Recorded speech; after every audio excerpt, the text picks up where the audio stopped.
기억하시고 좋으신 하나님 참 좋으신 나의 하나님 자기 이름은 하나님의 기억나게 주신대요 헌납의 집 참 좋으신 참 좋으신 나의 하나님 하나는 기쁨 없는 주 자기 이름 다윗에게 주시는 참 좋으신 나의 하나님 주 이름 찬양해 주 이름 찬양해 참 좋으신 나의 하나님 아버지 좋으신 아버지 좋으신 하나님 참 좋으신 참 좋으신 나의 하나님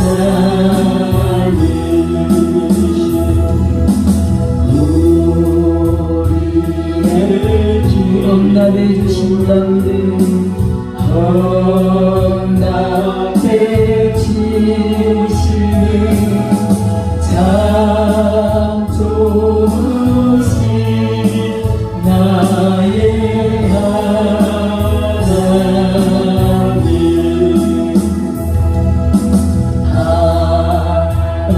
한없는 축복이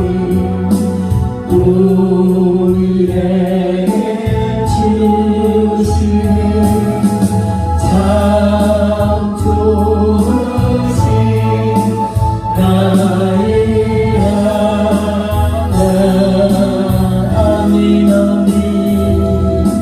주 이름 찬양해 주 이름 찬양해 참 좋으신 나의 하나님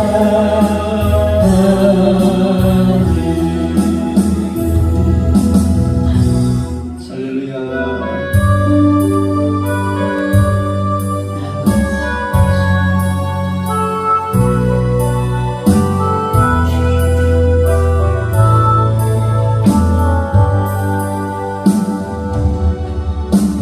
평안을 너에게 주노라 세상이 줄 수 없네 세상이 알 수 없는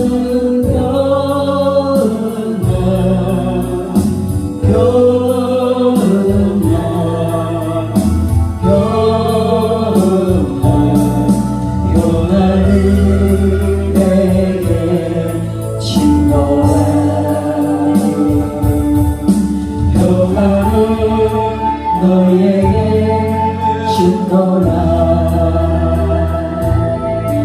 세상이 줄 수 없는 세상이 알 수 없는 평안을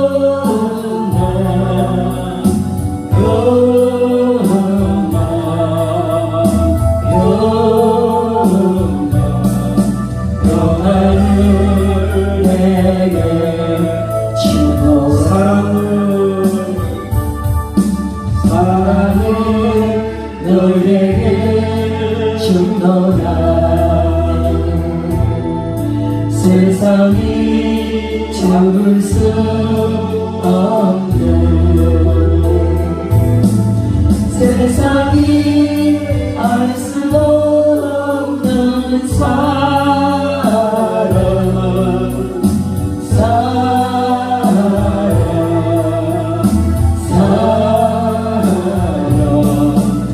사랑을 내게 주노라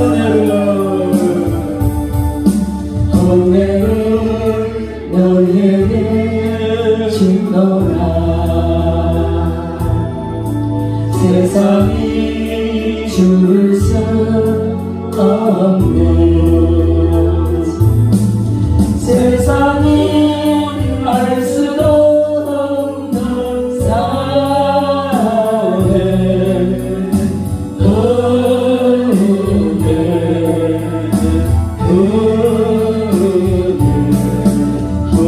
은혜를 내게 주노라 축복을 너에게 주노라 세상이 줄 수 없는 세상이 알 수 없는 축복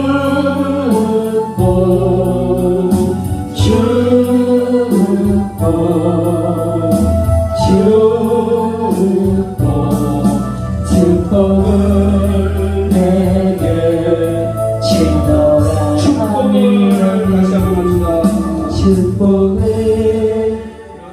할렐루야. 우리 옆에 분과 인사합시다.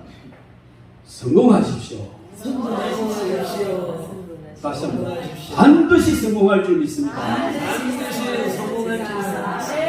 할렐루야. 성공을 여러 가지 모양으로 정의하는데 어쨌든 그게 정의가 중요한 게 아니고 일단 우리는 성공해야 될 줄 믿습니다. 아멘. 세상 일에서도 성공하고 아멘. 신앙에서도 성공하고 아멘. 성공을 하되 큰 성공을 하기를 주의 이름으로 축원합니다. 아멘. 특별히 우리가 성공해야 될 여러 가지 부분인데 영적으로도 우리는 성공을 해야 될 줄 믿습니다. 아멘. 우리는 오늘 이 성경 본문 말씀을 중심으로 해서 야곱의 생애를 한번 살펴봄으로 말미암아 세상적인 성공과 영적인 성공을 함께 거두는 그런 저와 여러분들 되기를 주님의 이름으로 축원합니다. 네. 여러분, 우리가 성경에서 많은 성공자를 봅니다. 일반적으로 성경에 나타난 가장 큰 성공자는 다윗입니다. 이렇게들 일반적으로 이야기를 합니다. 사실 그런 것 같아요.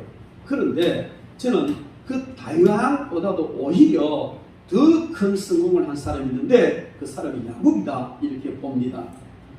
족장들 가운데서도 세상적으로 인간적으로 보면 가장 큰 성공을 거둔 사람이 바로 이 야곱이다. 저는 그렇게 말하고 싶어요. 아브라함은 믿음의 조상이고 이삭은 예수 그리스도의 상징이고 아주 중요한 그런 역할을 하고 또 그 일을 했지만 그러나 세상적으로 이 야곱의 성공 정말 귀한 성공인 줄 믿습니다. 물론 아브라함도 대성공자입니다. 집에서 길리온 사람만 군사들만 남자만 318명이면 거의 1000명 넘는 식소를 거느렸다는 것은 엄청난 성공이죠. 그런데 그에 못지않게 이 야곱도 큰 성공을 거둔 사람이라고 볼 수가 있는데 여러분 그 야곱은 정말 그 혈을 단신 홀로 쫓겨가서 외삼촌 집에 가서 그 외삼촌의 온갖 술수와 방해 가운데서도 그는 큰 성공을 거두었습니다. 아브라함이 하나님의 축복을 받아서 무난하게 성공한 사람이라면 야곱은 엄청난 반대와 열악한 조건과 성공이라고는 도무지 꿈도 꿀 수 없는 그런 환경 속에서 큰 성공을 이룬 사람이기 때문에 오히려 이 야곱의 성공이 더 귀하고 돋보인다 그렇게 할 수가 있습니다. 우리는 야곱의 재산이 얼마인지 잘 모릅니다. 그런데 한 가지 짐작할 수 있는 게 있어요. 그게 뭐냐면 그가 외삼촌 집에서 돌아올 때에 그 형 에서가 때려 죽이려고 400명 군사를 데리고 옵니다. 그때 그 형 에서의 마음을 달래보려고 선물을 보내죠. 그 선물을 보내는데 그 선물이 어마어마해요. 성경에 보면은 그 선물이 얼마나 많으냐 하면 창세기 32장 13절부터 15절 말씀에 보면 암염소 200마리, 순염소 20마리, 암양 200마리, 순양 20마리. 아주 이 야곱이요 정말 머리가 비상한 사람이에요. 그 형 에서가 기분 좋도록 여러분 암염소 200마리에다가 순염소 20마리면요 이거는 얼마든지 교무위를 통해서 많이 번성할 수 있는 비율이단 말이에요. 참 기가 막힌 거요. 그리고 암양 200마리에 순양 20마리, 전나는 낙타 30마리, 그리고 전나는 낙타니까 새끼가 딸렸단 말이에요. 그 새끼 30마리 아니에요. 그죠? 암소 40마리, 황소 10마리, 암낙이 20마리, 새끼낙이 10마리. 재산을 내가 계산해 보려고 인터넷에 뒤졌는데요. 낙이 한 마리 얼마인지, 황소 한 마리 얼마인지, 뭐 순양 등등이 찾아보니 그 명확한 가격이 안 나와요. 지역마다 틀리고 또 뭐 시세마다 틀리고 다 그런데 막 골치 아프고 그거 다 계산하기 힘들고 해서 대충 해보니까 염소 한 마리가 요즘 보면요 한 70만 원에서 큰 거는 100만 원이 넘어가요. 그 최소한 잡아 70마리. 그 200마리 같으면 그것만 1억 4천이. 그리고 또 20마리 같으면은 1,400만 원 아닙니까? 양도 마찬가지고 순양도 마찬가지고 뭐 낙타 잘 모르겠고 그 다음에 암소 40마리 어마어마하죠. 그 황소 10마리 황소 가격을 쭉 보니까 거의 한 1,000만 원 가까이. 그 10마리면 이게 1억이란 말이에요. 등등 이렇게 계산해 보니까 형에게 그냥 선물로 보낸 것만도 어마어마한 금액인데 그의 재산이 얼마니까 예. 어쨌든 대단한 부부가 되어서 고향으로 금이 환영한 것을 우리가 알 수가 있습니다. 그리고 그것보다도 더 귀한 것은 야곱의 12아들이 이스라엘의 초석이 됐단 말이에요. 여러분 지금 이스라엘 나라는 세계에서 가장 나라치고 가장 강대하고 부귀다 할 만큼 대단한 나라입니다. 우리나라 강원도 정도밖에 안 되지만 세계 경제를 움직이고 세계 정치를 움직이고 모든 것을 움직이잖아요. 그러니까 뭐 노벨상 수상자부터 월가의 금융부터 시작해서 얼마나 강대한 나라인지 모릅니다. 그 나라를 누가 세우느냐? 야곱의 12아들이 기초가 되어서 세웠다는 그만하면 성공자 아닙니까? 다윗이 큰 성공자지만 역시 그도 그의 후손이라는 것을 우리는 잘 압니다. 그리고 그 아들 요셉은요 당대 세계 최고 강국 중에 하나인 애굽의 총리 대신이었습니다. 말이 총리 대신이지 실질적인 최고의 통수자였다. 그렇게 볼 수가 있습니다. 그리고 우리가 잘 아는 대로 오늘 이 성경 말씀에 보면 당대 최고의 권력자인 애굽의 바로 황제를 야곱이 어떻게 했다고 축복해 줬습니다.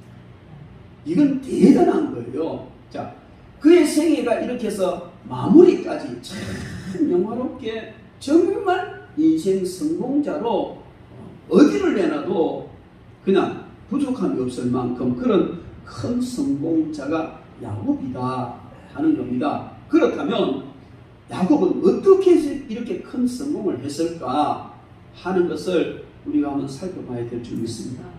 목사님 야곱은 야곱이고요 나는 나거든요. 그렇게 생각하지 마십시오. 야곱이 간 그 길을 우리도 믿음으로 가면 뭐 야곱만큼은 안 되더라도 그죠? 큰 성공자 반드시 될 수 있다고 저는 확신합니다. 야곱이 어떻게 그런 큰 성공을 거두었을까? 그것은 바로 하나님의 뜻이 야곱이 성공한 것이었다. 즉 야곱이 성공하는 것은 하나님의 뜻이라는 사실입니다. 야곱의 생애를 쭉 살펴보면 거기는 전부 하나님의 뜻대로 모든 것이 진행되었다는 것을 우리가 알 수가 있습니다. 여러분 세상 사람들도 작은 부자는 사람이 되고 큰 부자는 하늘이 낸다 이렇게 말했습니다. 작은 부자는 자기가 열심히 나름대로 노력하면 어느 정도 부자가 될 수 있어요. 그러나 큰 부자는 하나님의 뜻에 의하여서 이루어진다 하는 사실입니다. 자, 그렇다면 우리가 정말 성공하고 싶으면 가장 먼저 하나님 결제부터 받아야 되는 줄 믿습니다. 하나님의 결제부터 받고 하나님의 뜻을 따라 한 걸음 한 걸음 나갈 때 반드시 성공자가 될 줄 믿습니다. 세상 사람들은요, 목표 설정을 해야 된다, 그다음에 뭐 버킷리스트를 만들어야 된다 등등 이런 얘기를 많이 해요. 꿈의 목록을 적어야 된다, 성공을 위해서 이런 얘기를 많이 하는데 그게 뭐예요? 분명한 목표 설정이 있어야 되고 그것을 비전으로 삼고 나갈 때 그런 역사가 일어난다는 것이죠. 저 그런 거 많이 해봤어요. 그 잘 안 되더라고요. 왜?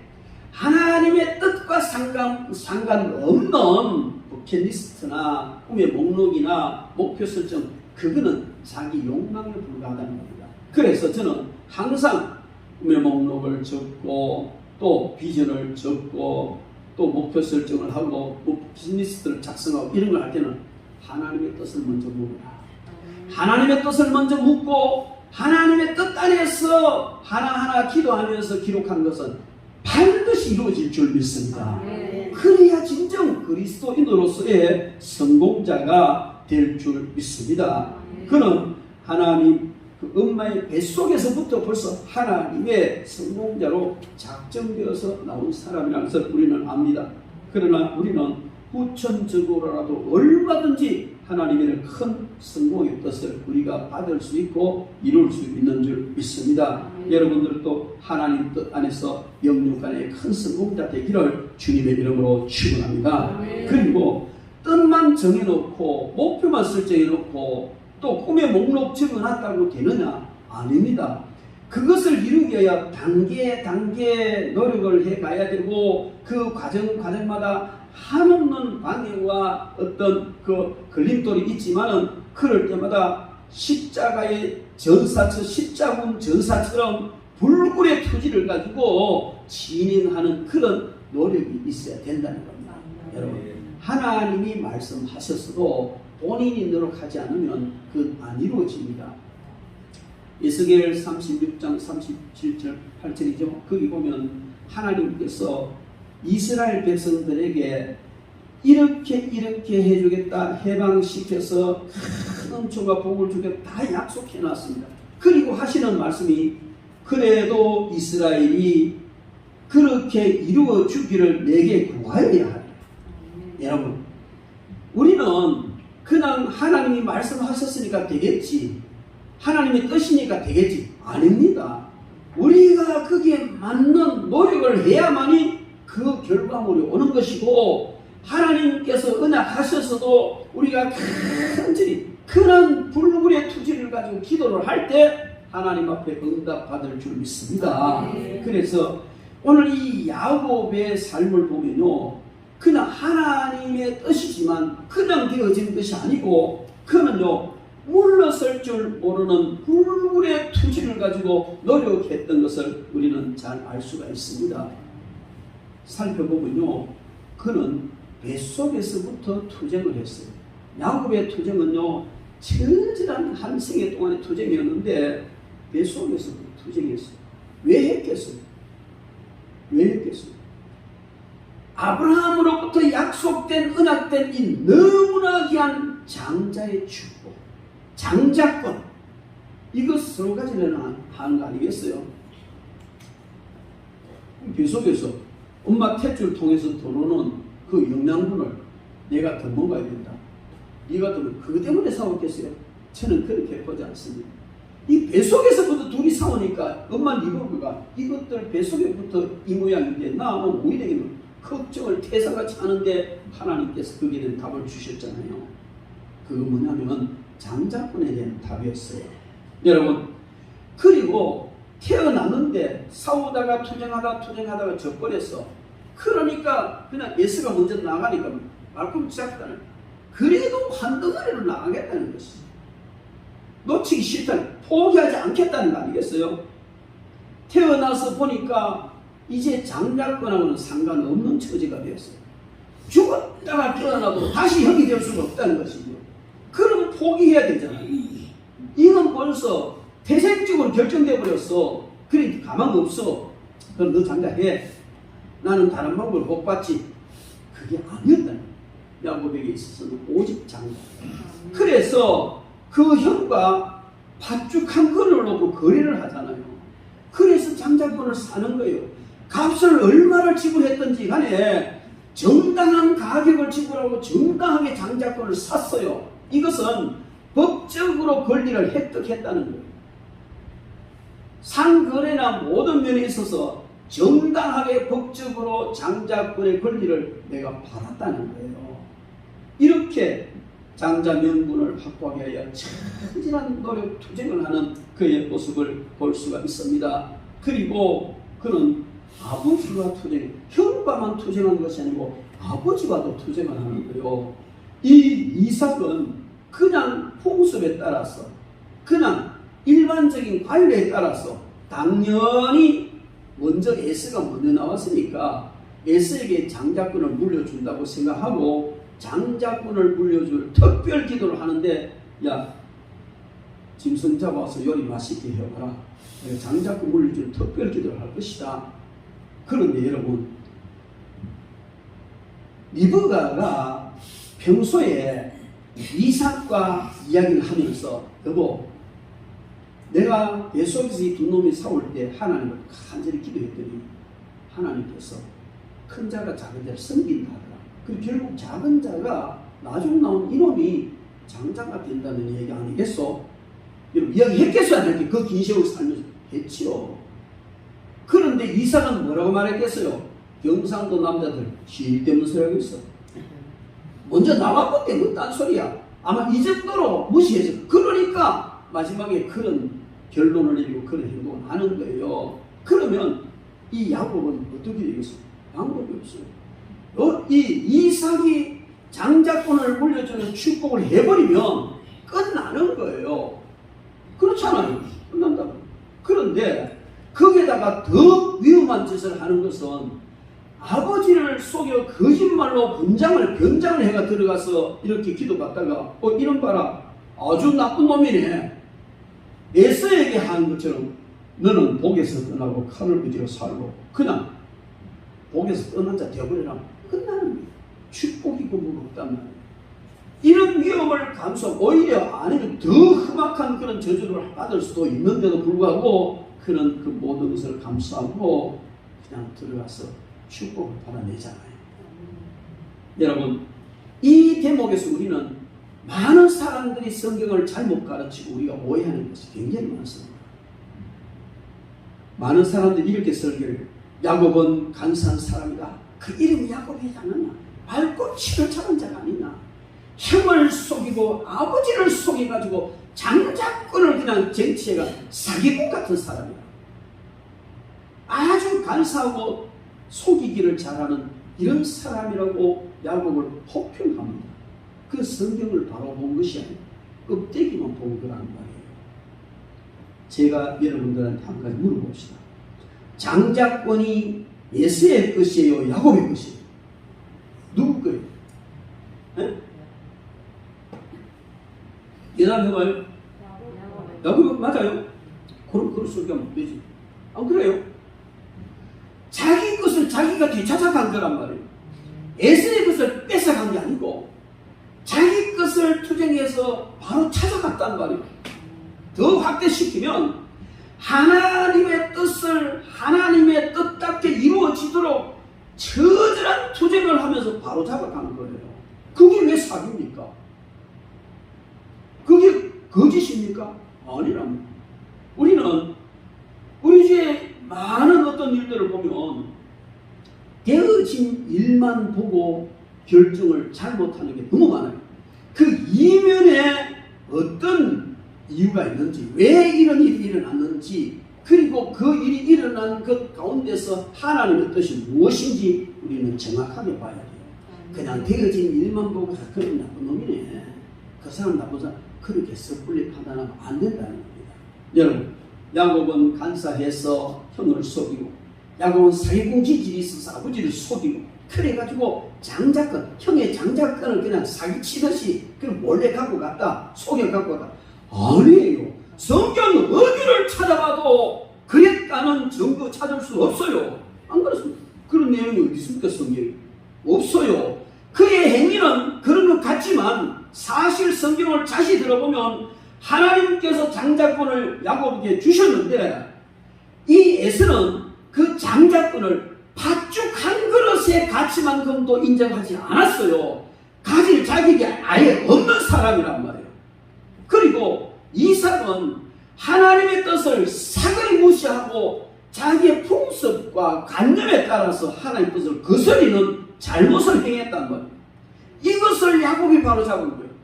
이것을 쟁취하고 뺏었단 말이에요. 바로잡았단 말이에요. 그게 왜 사기입니까? 그게 속인 거냐고요. 여러분, 우리는 살아가면서 하나님의 뜻을 이루고 하나님의 복을 받으려고 할 때 사탄이, 마귀가요, 교묘한 방법으로 당연히 우리에게 돌아와야 될 복, 은총을 빼앗으려고 합니다. 그걸 바로잡는 것이 사기입니까? 그걸 바로잡는 것이 그게 잘못이에요? 아닙니다, 여러분. 우리는 이 야곱의 투쟁이요, 잘못 가는 것을 바로잡겠다는 것, 나에게 하나님이 약속으로 주신 이것을 결단코 빼앗기지 않겠다는 이 불구의 투지가 거의 있었습니다. 그런데 여러분, 오늘날 많은 그리스도인들이 어떻습니까? 하다가 아이고 됐다, 나왔다, 너무 쉽게 포기하고 너무 쉽게, 그러니 복에서 떠나는 거예요. 하나님은 주시기로 작정하셨지만은 사람들은 조금 어렵다고 그냥 아닌가 보다, 윤리적으로 안 맞다고 아닌가 보다. 여러분, 윤리와 도덕보다 더 앞선 것은 하나님의 언약이고 하나님의 말씀입니다. 하나님의 말씀이라면 우리는 윤리도 무시하고 도덕도 무시하고 그게 가야 되는 거예요. 그 오늘 많은 사람들이요, 하나님의 뜻을 따라 나가는데 윤리적으로 조금 안 맞다고 정지해버리는 것이 오늘날 교회의 참 큰 폐단입니다. 분명히 살인하지 말지니라고 말씀하신 하나님께서 죽여버리라 할 때가 있어요. 갈멜 산상에서 우상 숭배했으니 다 죽여버렸어요. 금송아지 만들어 놓고 이것이 너희 하나님이라고 선동하고 주동하던 3,000명이나 되는 사람 다 죽여버렸어요. 그걸 하나님이 기뻐하시는, 그래서 그 일에 수종된 레위 족속들이 하나님 성전 섬기는 특별한 지파로 그렇게 복을 받습니다. 여러분, 윤리적으로 하면 뭐 집단 살상 아닙니까? 있을 수 있습니까? 그러나 하나님의 뜻을 행하는 그 길은 그런 게 적용이 안 되는 거예요. 오늘날 우리는 잘못된 잣대를 가지고 야곱이 사기꾼이라고 거짓으로 남의 것을 취했다는 이 관점을 가지고 살아가니, 이 관점을 가지고 성경을 보니 신앙생활이 자체적으로 다 무너지는 거예요. 윤리적인 잣대가 엇나버리면 이거는 아니고, 도덕적인 잣대가 엇나면 이것도 아니고, 여러분, 그렇다고 우리가 윤리와 도덕을 무시하고 사는 건 아니에요. 철저히 지키고 성도답게 빛과 소금으로서의 삶을 살아야 합니다만은 하나님의 뜻에, 하나님의 말씀에 어긋난다면 윤리와 도덕 무시하고라도 하나님의 뜻을 이루는 이런 야곱의 쟁취의 정신을 가져야만이 진정한 성공자가 될 수 있는 줄 믿습니다. 이런 정신을, 이런 불굴의 투지를 가지기를 주의 이름으로 축원합니다. 그리고 외삼촌 라반과의 처절한 투쟁에서 그는 승리를 했습니다. 품삯을 10번이나 바꿔치기 하고 아내 2사람 얻는 14년이나 걸렸고, 그것도 외삼촌 라반의 계략에 걸려서 14년 만에 아내 2를 얻고 자식들 얻었는데, 그리고요, 우리가 창세기 31장 41절에 보면요, 야곱이 그 외삼촌 라반에게 내가 외삼촌에게 20년 동안 봉사하지 않았어, 떠나오면서 그런 얘기 하잖아요. 20년 동안 품삯을 10번이나 바꿨는데, 그것도요 14년, 아내 없기 14년 빼고는 6년 동안 품삯을 10번 바꿨다는 이 라반이 얼마나 악한 인간이냐, 노동력 자체는 아주 악한 인간임을 알 수가 있어요. 그런 열악한 환경 속에서도 야곱은요 포기하지 않았습니다. 에이 때리차구라, 나 여기서 복받기는 걸렸나봐 하고 우리 가자고 보따리 사오지 않았다는 거예요. 왜? 하나님의 약속이 있기 때문에, 하나님 언약이 있기 때문에 그는 거기서 20년 동안 온갖 어려움과 방해와 정말 엄청난 갑질 이런 걸 다 당하면서 하면서도 결코 그는 포기하지 않고 하나님께서 주시는 복을 받아 누렸습니다. 처절한 투쟁이었습니다. 그리고요, 그가 형 에스의 손에서 구출받기 위해서 약복강가에서 기도하는 그 기도는요, 얼마나 처절한, 천사와 투쟁하는 처절한 기도를. 그래서 우리가 야곱의 기도가 그렇게, 약복강가에서 기도가 그렇게 처절하고 성기적 기도로 인정을 하지 않습니까? 뿐만 아니라 그는요, 자녀들과도 투쟁을 했어요. 요셉을 사랑하고 요셉을 너무 아꼈단 말이에요. 그런데 왜 그랬어요? 물론 사랑하는 라헬의 소생이기도 했지만 라헬의 소생이라도요, 하는 짓거리가 눈밖에 나면 사랑할 수가 없어요. 우리가 성경을 보면 요셉이 그 형들의 과오를 아버지에게 보호하더라 이렇게 이야기하잖아요. 이것을 사람들이 아버지한테 일러 바쳤다 이렇게 표현하면, 여러분 그게 일러 바친 거예요. 자기가 아버지 사랑 독차지하려고 일러 바친 거예요. 아버지가 자기를 사랑해 주냐고 그 기세를 등에 업고 그냥 더 형을 몰아세운 거예요. 아니올 수가. 여러분, 요셉은 아버지 야곱과 할아버지 이삭과 정조부 아브라함이 어떤 신앙을 가졌고 하나님과 어떤 언약을 맺었고 하나님부터 어떤 언약을 받았는지 알고 있어요. 다른 형제들도 다 알고 있어요. 똑같이 알고 있단 말이에요. 그런데 요셉이 그 형들이 하는 거 보면 하나님께서 약속하신 엄청난 축복된 민족을 이루어가는데 형들이 이래서 안 된다는 거예요. 보니까 아니단 말이에요. 저는 이렇게 생각해요. 요셉이 아버지한테 이야기할 때, 아버지 이거 아니잖아요. 우리는 이런 민족이고 이런 하나님 은총을 받았고 언약을 받은 그런 족속인데 형들이 저렇게 합니다. 너무 눈에 난 짓 하거든요. 너벨이 왜 장자권 이런지 아세요? 야곱의 척을 보냈어요. 죽어 성으로 보냈단 말이에요. 한 예를 들면 그런 거라. 이런 것들이 어떻게 하나님 뜻을 이루고 하나님 복을 받겠느냐. 그런 마음을 가진 사람들이 하는 작태가 정말 봐줄 수 없다는 거예요. 그러니까 요셉이 아버지한테 이야기한 거예요. 어떻게? 대책 세워야 되지 않는 거지. 야곱은 알죠. 그래서 야곱은 이 요셉을 제대로 양육해서 하나님의 뜻을 이루는 그런 후계자로 삼으리라고 작정했어요. 여러분, 어디서 그런 게 나오느냐? 이스라엘 지파가요, 나중에 요셉 지파가 없어지고 르벤, 므낫세 지파가, 에브라임 지파가 나와요. 그 므낫세와 에브라임 누구예요? 요셉 두 아들이에요. 이스라엘 백성들은 장자에게 항상 두 몫을 줘요. 그러니까 요셉 지파 없이 므낫세 지파와 에브라임 지파가 나왔다는 것은 요셉을 장자로 삼아서 올렸다는 역대상 보장입니까? 그건 지존자가 유다로부터 나왔지만 이스라엘의 장자는 요셉이라고 분명히 딱 명시를 해놨습니다. 그것은 그냥 되어진 것이 아니고 그의 삶을 바라보면서 야곱에게 하나님께서 주신 은약이고 결정이란 말이에요. 그렇다면 여러분, 그 관계를 질타하고 시기하는 그 형들 10명이요 얼마나 야곱을 괴롭혔습니까?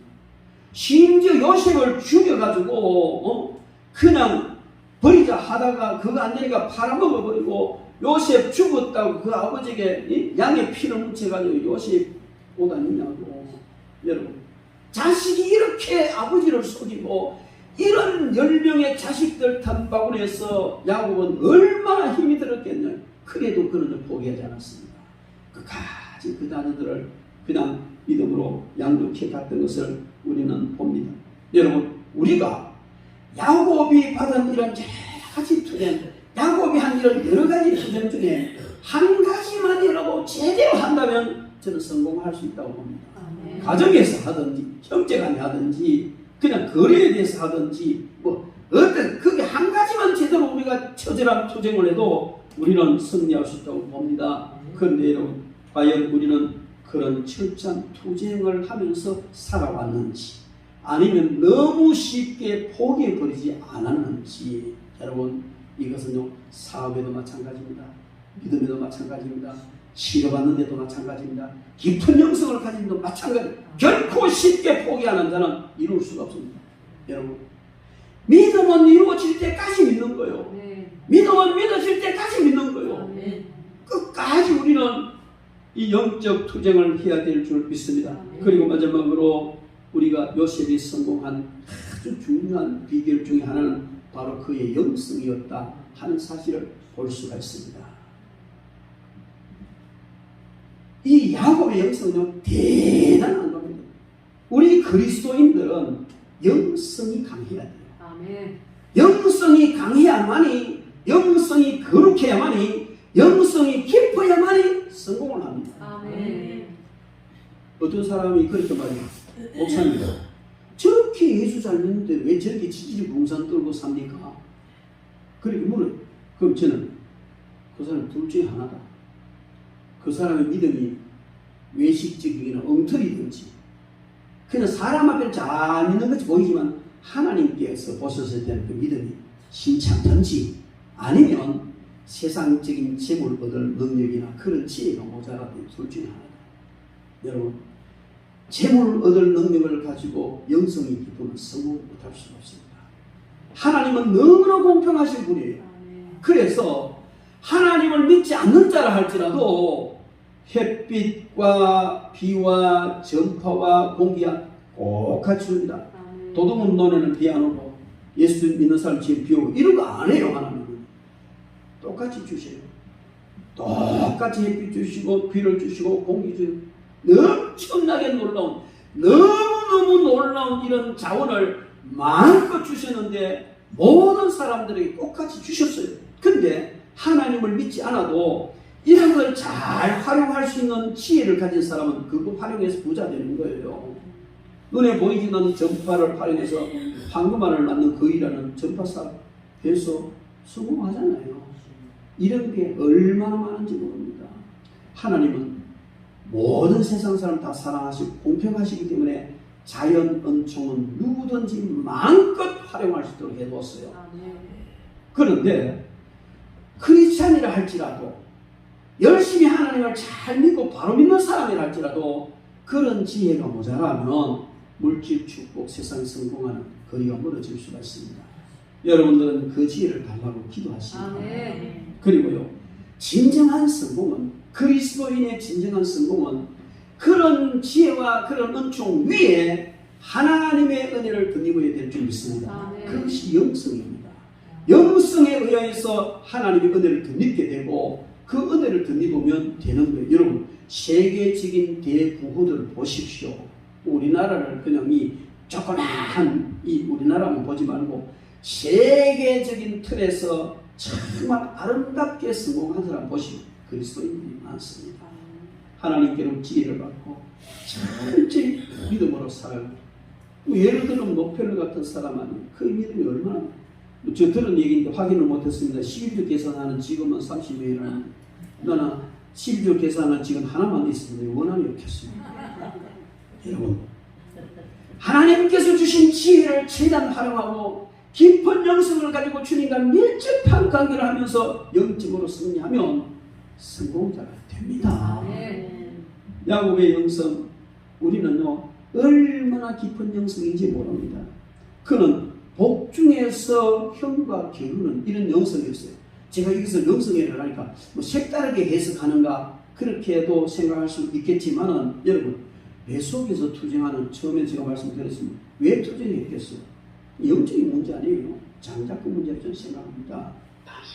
출생의 이 비결을 그는요 철저히 그냥 그 투쟁을 하다가 끝까지 포기하지 않는 그런 투쟁을 하면서 그의 깊은 영성을 볼 수 있어요. 저는 이해가 안 돼요. 야곱이 뱃속에서 싸우고 형 발꿈치 잡고 나왔다는 이거는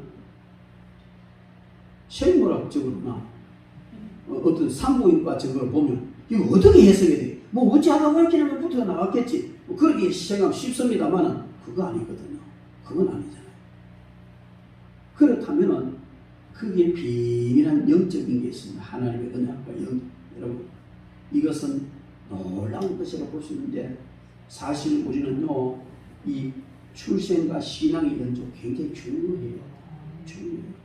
그래서 요즘은요, 안 믿는 사람은 태교하잖아. 태교. 복중에서 벌써 성경 가르치고 기도하면 복중에서부터 영성이 달라지는 거예요. 뭔가 좋지 못한 게 다 하는 그런 산모의 뱃속에 있던 아이의 영성과 기도하고 찬양하고 말씀으로 사는 산모의 뱃속에 있는 아이의 영성은 다르다는 거예요.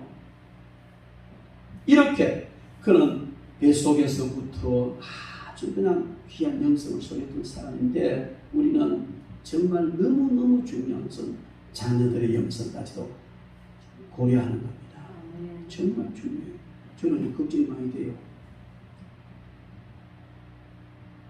목사를 했는데, 죽도록 충성했는데, 자식이 나누면 지옥이 있다. 이것보다 더 처절한 일이 어디가 있겠어요? 근데 뭐 감각적인 어떤 때는 무슨 어떤 자식들은 천국에 왔는데 손자들이 상당히 지옥에 가버렸다. 비참한 일이거든요. 지금 이게 제가 현실을 이야기하는 거예요. 현실을. 본인이 신앙 잘 지켰고 자녀들 신앙 잘 지키도록 애를 썼지만은 그 손자들의 신앙에 대한 힘이 좀 세상 따라가도록 두고요. 여러분, 우리는 이 부분에 대해서 자녀와 그 손자들의 후대의 영성까지라도 기도하고 책임을 져야 될 줄 믿습니다. 태어나면서 발꿈치를 잡고 나온 이 영성은 참 제가 아직까지 해석이 잘 안 돼요. 그러나 어쨌든 그 깊은 영성을 이야기할 수 있고요. 그 다음에 그가 태어나서 어머니를 통해서 전해들은 하나님의 놀라우신 언약의 말씀을 그는 들었어요. 놀라운 언약의 말씀을 듣고 그 말씀을 붙잡았어요. 뱃속에서 그건 아직 잘 모르겠고, 일단 태어나서 그가 팥죽 장사를 해가면서라도 그 장자권을 탈취해야 된다, 되찾아와야 된다는 이런 정말 저주할 만큼 투쟁적인 그 노력을 보면 그 이민의 그 영성을 알 수가 있습니다.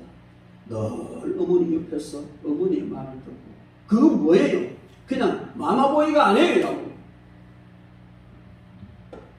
어머니의 깊은 영성, 하나님과 교통하는 그 깊은 영성을 통해서 주어진 언약의 말씀을 늘 들으면서 그걸 믿고 살아왔다는 거예요.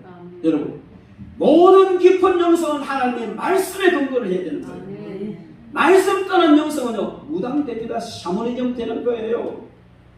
말씀을 근거로 한 깊은 영성, 이것이야말로 정말 귀한 영성입니다. 제가 말씀을 근거로 한 깊은 영성이라고 그러니까 어떤 고신척 사람은요, 문자를 근거로 한 깊은 영성인 줄 착각해요. 아닙니다, 여러분. 말씀이라는 것은요, 그 속에 신비로운 은사도 있고 가장의 은사도 있고 귀신도 나가고 별별 다 있는 거예요. 예언도 있고 다 있어요. 놀랍고 신비로운 하나님의 능력이 다 말씀과 함께 드러나는, 이것이 말씀을 근거로 한 영성이에요. 그거 다 빼뿌리고 문자대로 따지니 이건 말씀 아니에요. 헛개요. 그래서 우리의 영성은요, 말씀을 근거한 깊은 영성, 그것을 우리는 가져야 되는데, 야곱의 영성이 바로 그런 것이었다는 겁니다. 사람들은 간사하고 속이는 야곱으로 말했지만은 야곱은 그게 아니에요. 깊은 영성, 하나님의 언약을 근거로 해서 주어진 복을 쟁취하는 그런 영성이었습니다. 여러분, 이것은요, 야곱의 영성은요, 늘 엄마와 함께함으로 축적된 영성이다, 이렇게 볼 수 있어요. 그리고 그것은요, 공동체가 목숨 걸고 이루어내는 이런 영성입니다. 야곱이 자기 혼자 어떻게 아버지 축복기도 받겠어요? 엄마하고 합동작전 해가지고 받았잖아요. 여러분, 우리 깊은 영성은요, 혼자는 안 돼요. 지 혼자만 잘났다고 거들먹거려도 가보면 다 실패합니다. 잘난 척 해도 가보면 아니다. 여러분, 그래서 우리 공동체가 필요하잖아요. 모임이 필요하죠. 아무리 잘났다고 끄떡거려도 잘 믿는다 끄떡거려도 매주 목요일 여기 와서 찬양하고 기도하고 영성 훈련 받는 사람하고는요 게임이 안 돼요. 게임이 안 돼요.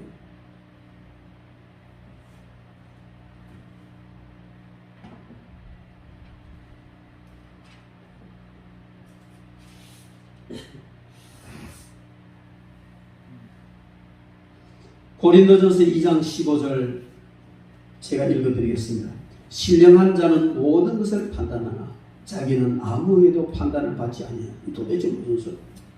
영성이 깊은 사람은 영성이 얕은 사람을 판단하지만 자기 판단 안 받는다는 말이에요. 여러분, 말씀을 많이 하는 사람이 모르는 사람을 판단하고 결정하고 이끄는 것이 아니고 신령한 자입니다. 영성이 깊은 자가 그렇지 못한 자를 이끄는 거예요.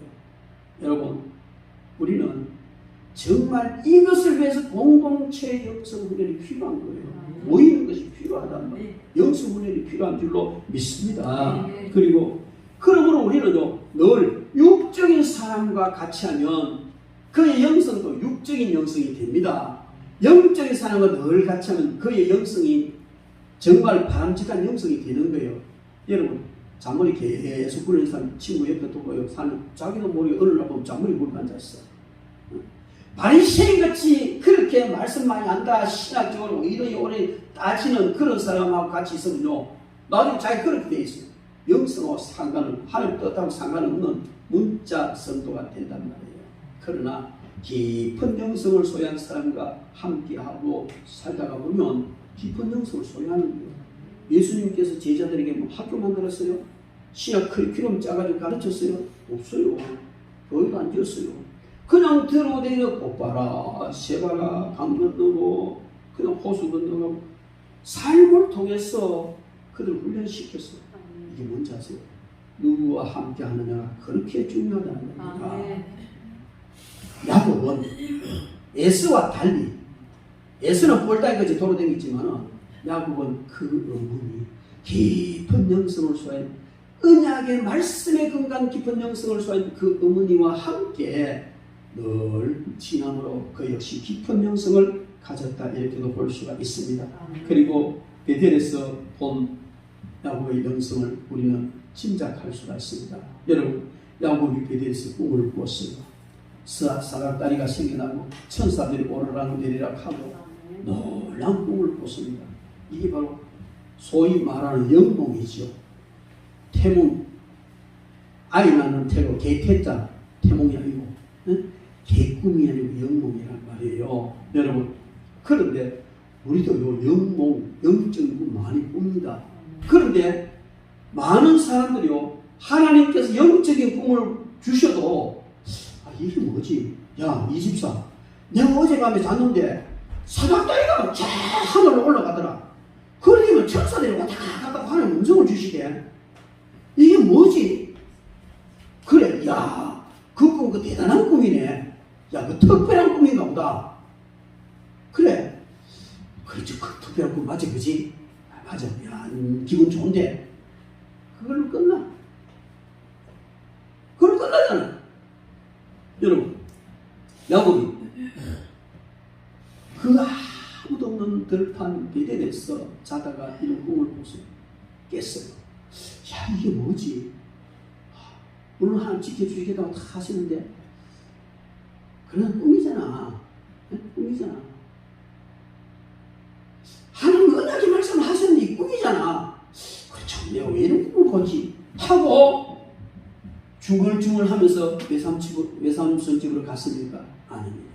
그 자리에서 바로 그 꿈을 하나님의 언약으로 믿고 받고 베겠던 돌을 세우고 가지고 있는 건 기름밖에 없어요. 부어서 제사 드렸어요. 예배 드렸다는 거예요. 여러분들이 이런 영적인 꿈을 꾸고 목사님 예배 드립시다 이렇게 해본 적 있습니까? 우리는 하나님께서 영적인 꿈을 주셔도 야, 그 신방 목사님 이런 꿈을 꿨는데 이게 뭐죠? 그래, 그런 건가 봐. 그걸로 끝나. 가슴 속에 새기지 않는다는 말이에요. 야곱은 그의 깊은 영성이 이런 깊은 꿈을 꾸게 했지만은 그는 그것을 가슴에 새기고 영적인 사람답게 하나님 앞에 제사드리고 그것을 일평생 가슴에 간직하고 살아가요. 그래서 그런 처절한 어려움과 장애 속에서도 넉넉하게 승리할 수 있었던 것을 우리는 알 수 있습니다. 그리고 우리는요, 사닥다리 꿈, 이야, 기가 막힌 거 아니야. 사닥다리 참 하늘 보자 열리고 사닥다리 펼쳐지고 천사들이 오르락내, 이야, 지기 전에 그건 뭐 지기 전에 지기 맞지? 그러나 그게 중요한 것이 아니고 거기에서 하나님께서 말씀하시는 음성이 중요한 거예요.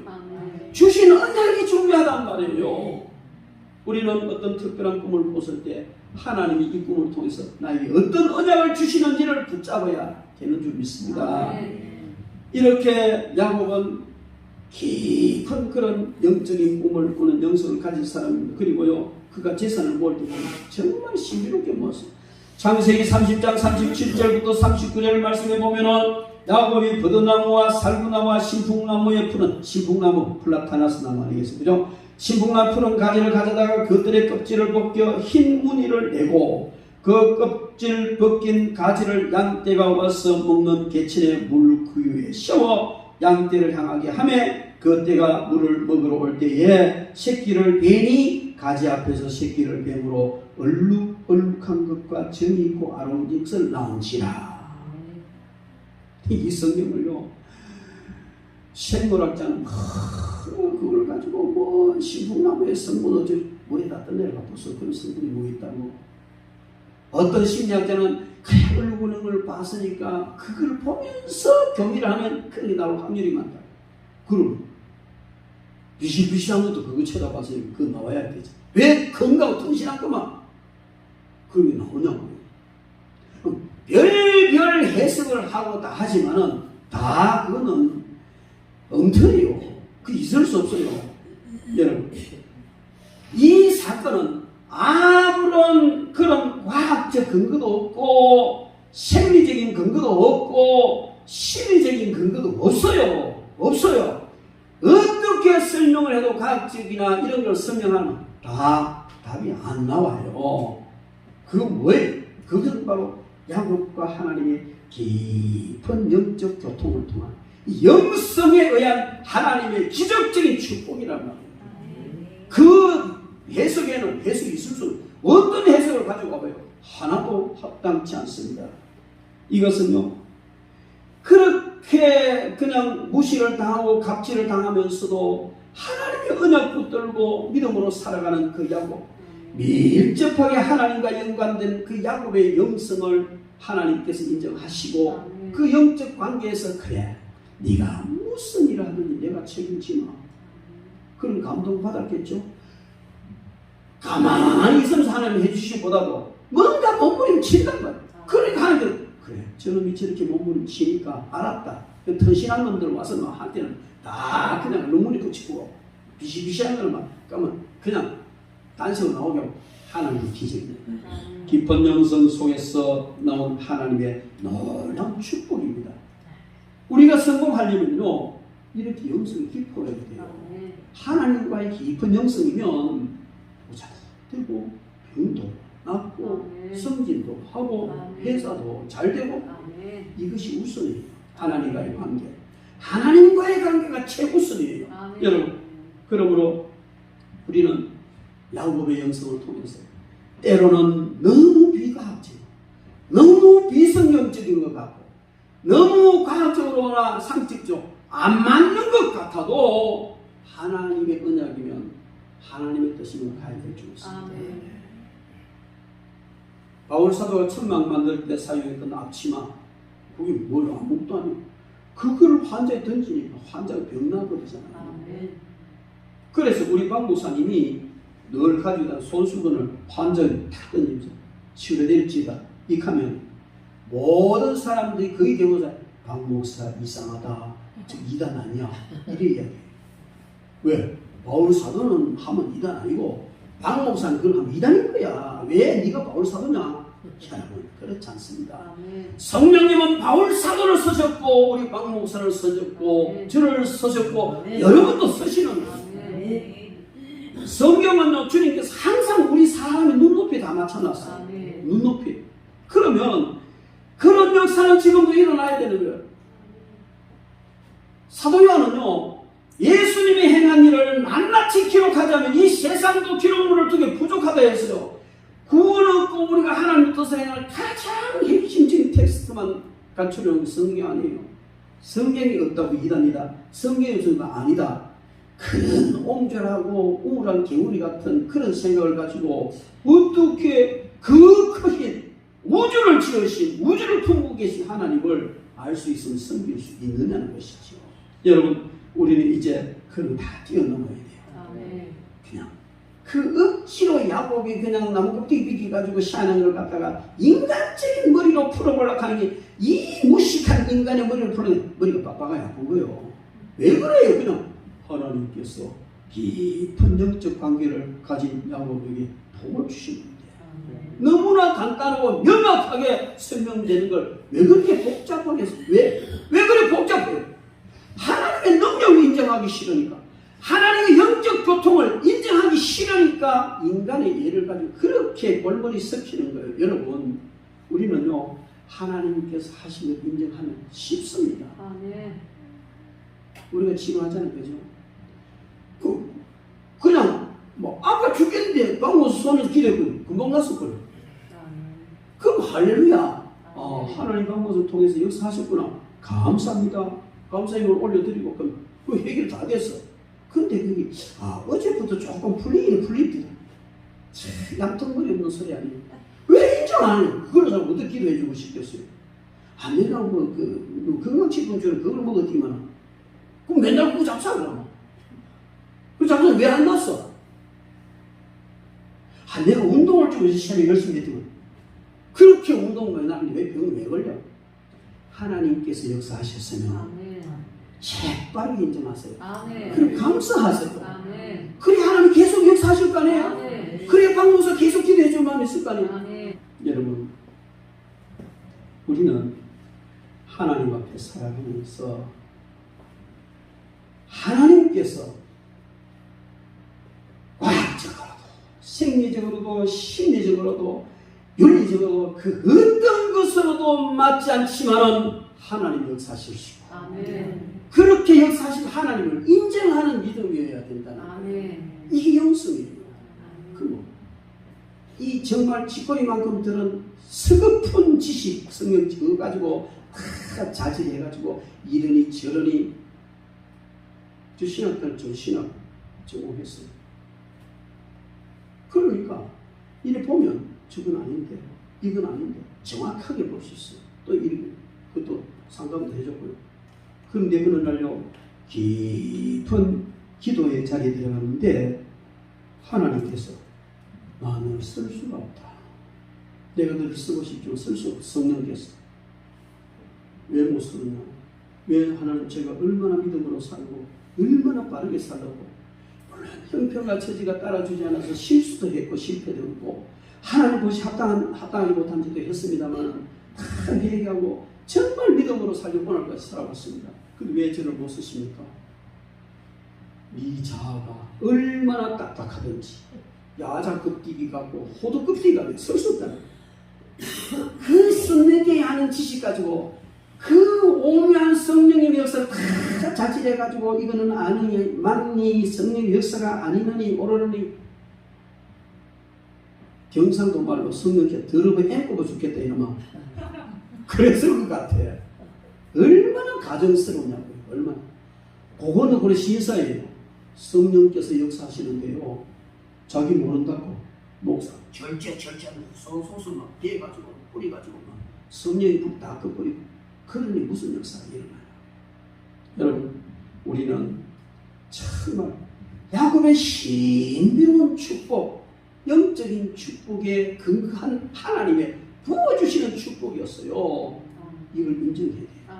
우리가 하나님과 영적으로 깊은 자리에 들어가면 상상할 수 없는 하나님의 복이 오고 그로 인하여 성공자가 될 수 있을 줄 믿습니다. 여러분, 그래서 우리는 이런 비과학적 이해한데도 믿어야 돼요. 그리고요, 야복강에서의 그 영성, 아까도 말했지만 얼마나 이 꿈이 아니고 환상들, 실제였다는 우리 기도할 때 천사가 실제 나타나는 거 봤습니까? 본 사람도 있어요. 그런데요, 반도뼈를 쳐서 증거를 삼는 거예요. 나 야곱은 실질적 천사와 실험했다는 쫄룩쫄룩 절로 나왔잖아요. 그래서 이기고 이름까지 바꿔지는 깊은 기도의 영성 그는 가지고 있었습니다. 뿐만 아니고 요셉은요, 이 야곱은요, 요셉의 그 꿈 이야기를 들으면서 지난날에 자신의 모든 것을 생각했으리라 그렇게 생각합니다. 여러분, 영성은 전달되는 것이고 자기 혼자만 갖는 것이 아니고 다른 사람의 영성을 보면서 자기 영성을 점검할 수 있는 거예요. 야곱은 그렇게 꿈꾸고 처절한 삶을 살아오면서 요셉의 꿈 이야기를 들었을 때 할렐루야, 어찌면 그는 내 닮았네. 형제들은 욕을 할지라도 그는 그것을 마음에 두었습니다. 영적인 사람은 영적인 사람끼리 통하는데요, 영적이지 못한 사람은 답답해요. 자기 닮아는 잘하고 하는데 보면 답답해 미치겠어. 답답해 미치겠어. 여러분, 우리는 이런 영적 전송, 영적 전달, 이것이 이루어져야 될 줄 믿습니다. 마지막으로 창세기 49장에 보면요, 야곱은 그 아들 하나를 들어서 일일이 다 축복 기도해 줍니다. 그 축복 기도를 해주고 그는 이제 발을 걷잖아요. 생명 끝난 다음에. 여러분, 그런데요, 야곱이 해주는 축복 기도를 자세히 읽어보십시오. 그게 무슨 축복입니까? 저주도 있는. 다음은 길이 나타난 뱀인데 남의 말에 힘줄을 물어 떠들 것이, 그게 무슨 축복이에요? 저주지. 이것은요, 야곱의 마지막 기도는 미래에 되어질 이스라엘 12지파의 하나하나 전망을 예언한 거예요. 축복 기도지만, 마지막 축복 기도지만 예언이었습니다. 이런 예언 아무나 할 수 없습니다. 깊은 영성을 소유한 야곱이었기 때문에 가능했던 것입니다. 여러분, 우리는 오늘 이 말씀을 통해서 먼저 성공자가 되어야 되겠다, 세상적인 성공, 영적인 성공자가 되어야 되겠다는 각오를 하시기 바랍니다. 그리고 하나님의 뜻을 먼저 아세요. 물으세요. 그리고 그것을 비전으로 삼으시라는 겁니다. 그것을 비전으로 삼고 그것을 꿈의 목록으로 정하고 키리스트로 정하고 해서 한 걸음 한 걸음 진행해 나가는데 야곱처럼 불굴의 투지를 가지고 그 어떤 장벽, 포기할 수밖에 없는 것 같은 그런 막다른 골목에 가도 포기하지 않고 하나님을 의지하고 나갈 때 성공하게 됩니다. 반드시 그냥 성공합니다. 거기에다가 더 큰 성공은 하나님과 깊은 그런 영적 교통하는 영성을 가지고, 영성 훈련에서 그런 영성을 가지게 되면 상상할 수 없는, 예측할 수 없는 그런 성공적인 역사가 일어날 것입니다. 오늘 어떤 사무실에 갔습니다. 그 조합장님이 그래요.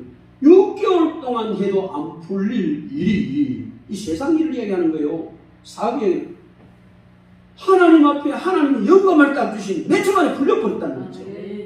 여러분, 그렇습니다. 천재는 99%의 노력과 1%의 영감이라는 말을 했습니다.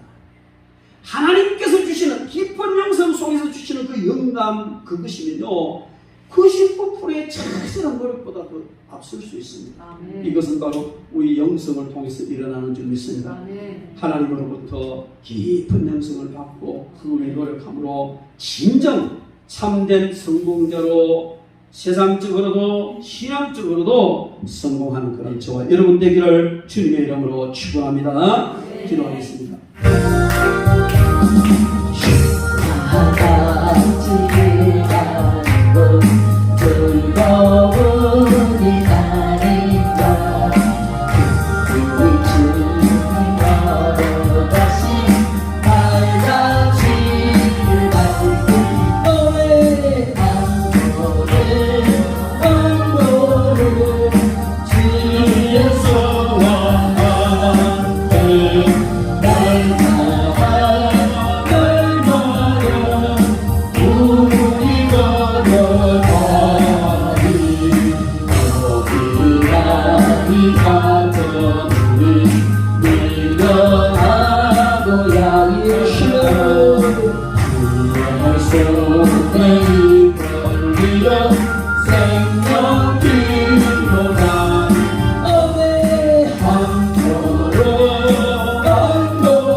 자리하고 주가 인도하는 대로 주와 같이 가는 은혜 한